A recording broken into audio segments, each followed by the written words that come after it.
রাসূল তো এতিমদের সর্দার। পৃথিবীর কোন এতিম যেন বলতে না পারে নবীজি আমার ব্যাপারে কি বলবেন, আমি তো এতিম মানুষ, আর তিনি আমার ব্যাপারে কিভাবে আমার দরদ বুঝবেন। নবীজিকে আল্লাহ পাক কেমন এতিম বানালেন, সমস্ত দুনিয়ার এতিমদের সর্দার বানালেন।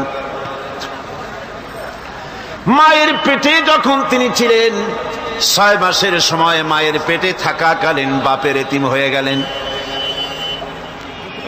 যখন প্রসব বেদনা শুরু হয়েছে মায়ের, দুনিয়ায় যখন তিনি আসবেন, হযরতে আমেনা ঘরের ভিতরে বসে তার অবস্থাটা কি, এই সন্তান পৃথিবীতে আসতে পরে যিনি সবচাইতে বেশি খুশি হবেন তিনি তো আজ দুনিয়ায় নাই।